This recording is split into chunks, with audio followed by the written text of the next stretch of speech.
வணக்கம். இந்த வீடியோவில் ரீசெண்டாக ரிலீஸ் ஆன 3 தரமான தமிழ் டப்பிங் படங்களை பற்றி தான் பார்க்க போகிறோம். ஃபர்ஸ்ட் படம் வந்து F1. அங்க ஒருத்தனாவது நம்மள மதிக்கிறான்னு நினைக்கிறேன்.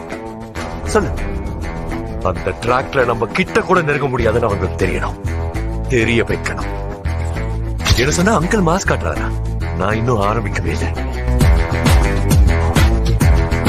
இந்த படம் வந்து 2025 தான் ரிலீஸ் ஆனிச்சு. இது தமிழ் டப்பிங்கில் அவைலபிளாக இருக்குது. இந்த படத்தோட ஸ்டோரி என்ன அப்படின்னு பார்த்தோன்னா, அதாவது ஒரு 30 வருஷத்துக்கு முன்னாடி நம்ம ஹீரோ வந்து F1 அப்படிங்கிற ரேசிங்கில் வந்து ரேசராக இருந்தவர்.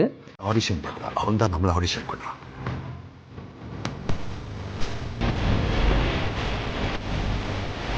இந்த ட்ராக்ல நம்ம கிட்ட கூட நெருங்க முடியாதுன்னு அவங்களுக்கு தெரியும், தெரிய வைக்கணும்.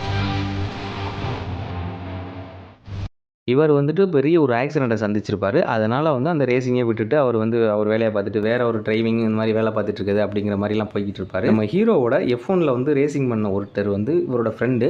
அந்த F1 ரேசிங்கில் வந்து ஒரு டீம் வச்சுருக்காரு. அவரோட டீம் எப்படியாப்பட்ட டீம் அப்படின்னு பார்த்தோம்னா, இதுவரையும் அந்த F1 ரேசிங்கில் ஒரு டாப் 10க்கு கூட போகாத ஒரு டீமு, அதாவது ஒரு மொக்க டீம்னு கூட சொல்லலாம். அங்கே வந்து அவர் ஃப்ரெண்ட், நம்ம ஹீரோவோட ஃப்ரெண்டு இருக்கார்ல, அவர் வந்து நம்ம ஹீரோ வந்து கொஞ்சம் ரெக்வெஸ்ட் பண்ணி கூட்டிகிட்டு போகிறாரு. வா என்னோட டீமில் ஜாயின் பண்ணு, என்னோட டீம் வந்து அந்த F1 ரேசிங்கில் வந்து டாப் 10 கூட வர மாட்டேங்குது, எப்படியாச்சும் கப்படிக்கணும் அப்படின்னு சொல்லிட்டு கூட்டிகிட்டு போகிறாரு. நம்ம ஹீரோவும் ஜாயின் பண்ணிடுறாரு. ஆனால் என்ன அப்படின்னா, அந்த F1 ரேசிங் அப்படின்னா 2 டிரைவர் இருக்காங்க. 2 பேர்லையுமே வந்து நம்ம ஹீரோ வந்து ஒரு வயசான ஆள், ஒரு 30, 40, 50 வயசுக்குள்ளே உள்ள ஆள்.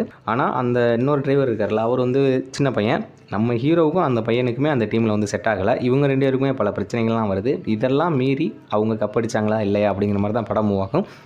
படம் வந்து ஸ்டார்டிங்லேருந்து எண்டிங் வரையும் செம்ம பரபரப்பாக இருக்குது. நான் பெரும்பாலும் சொல்லிடுவேன் இதை பார்க்கலாமா வேணாமா அப்படின்னு. இந்த படம் கண்டிப்பாக பார்க்கலாம், நல்லாயிருக்கு. நீங்கள் வந்து தாராளமாக ட்ரை பண்ணி பார்க்கலாம். இன்னொன்று என்ன அப்படின்னா, அடல்ட் கண்டென்ட் அந்த மாதிரிலாம் எதுவும் கிடையாது. படம் தாராளமாக ஃபேமிலியோட பார்க்கலாம், நல்லா தான் இருக்குது. நீங்கள் ட்ரை பண்ணி பாருங்கள். படம் வந்து தண்டர்போல்ட்ஸ். இந்த படம் 2025 தான் ரிலீஸ் ஆனிச்சு.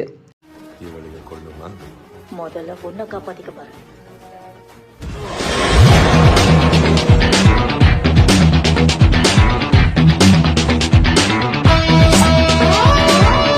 ஸ்டோரி என்ன அப்படின்னு பார்த்தோன்னா, CIA அப்படிங்கிற ஒரு ஸ்டேஜில் உள்ள ஒரு லேடி ஒரு 4 சூப்பர் பவர் உள்ள ஒரு 4 பேரை வந்துட்டு ஒரு டீமாக ரெடி பண்ணி அவங்க கையில் வச்சுருக்காங்க. இவங்க 4 பேரையுமே போட்டு தள்ளுறதுக்காக அவங்க ஒரு பிளான் பண்ணி 4 பேருமே சண்டை போட்டுக்கிற மாதிரி ஒரு இடத்துக்கு அனுப்புகிறாங்க. அவங்களும் 4 பேருமே சண்டை போட்டுக்கிட்டு இருக்காங்க. அந்த சண்டை போட்டதில் 5 பேர் அதில் வந்துட்டு ஒருத்தவங்க இறந்து போயிடுறாங்க. இறந்து போய் சண்டை நிற்காமல் சண்டை போட்டுக்கிட்டே இருக்காங்க. அந்த டைமில் உள்ளே வந்து ஃபாஃப் அப்படிங்கிற ஒரு கேரக்டரும் உள்ளே வர்றாரு.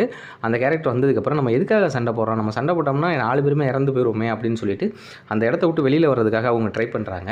அவங்க ட்ரை பண்ணும்போது ஃபாஃப் வந்து என்ன சொல்கிறாரு அப்படின்னா, நான் அவங்கள வந்து ஒரு டீம் மாதிரி திசை திருப்புறேன். அந்த டீம் வந்திருக்கோம், ஒரு போலீஸ் டீம் வந்திருக்கோம், அந்த டீமை வந்து நான் திசை திருப்புறேன், நீங்கள் வந்து வெளில போயிடலாம் அப்படிங்கிற மாதிரி சொல்லிடுறாரு. அதே மாதிரி ஃபாஃப் வந்துட்டு அந்த துப்பாக்கியோட கன்னோட பயங்கரமாக இருக்கும் அந்த டீமு. அந்த டீமை வந்துட்டு திசை திருப்புறதுக்காக போகிறாரு. அந்த ஃபாஃப் வந்து போகும்போது அந்த டீம் வந்து ஃபாஃப் வந்து சுட்டு தள்ளிடுறாங்க. ஃபாஃப் வந்து அந்த இடத்துலையே வந்துட்டு கீழே விழுந்துறாரு. ஆனால் அதுக்கப்புறம் வந்து சுட்டவங்க எல்லாமே மிரண்டு போயிடறாங்க. என்ன அப்படின்னா, ஃபாஃப் திரும்பவும் எழுந்து பூமி வரையும் மேலே உயரமாக வானத்துக்கு வந்து பறந்து போயிடுறாரு. அதுக்கப்புறம் என்னாச்சு அப்படிங்கிற மாதிரி தான் படம் மூவ் ஆகும். அவங்க 4 பேர் வந்தாங்களா, ஃபாஃப் என்னாச்சு, ஃபாஃபுக்கு என்னாச்சு, எப்படி அவர் அவ்வளோ ஹைட்டில் பறந்தார், அவரை வந்து எல்லாருமே ஷூட் பண்ணாங்கல்ல, ஏன் அவர் வந்து சாகலை அப்படிங்கிற மாதிரி தான் படம் மூவ் ஆகும். படம் வந்து மார்வல் படம் தான், அதனால் பார்க்க நல்லா தான் இருக்குது. நீங்கள் ட்ரை பண்ணி பாருங்கள். 3வது படம் ஏலியோ. இந்த படம் 2025 தான் ரிலீஸ் ஆனிச்சு. இந்த படம் வந்து anime. Okay, bye. I love you. It's really happening.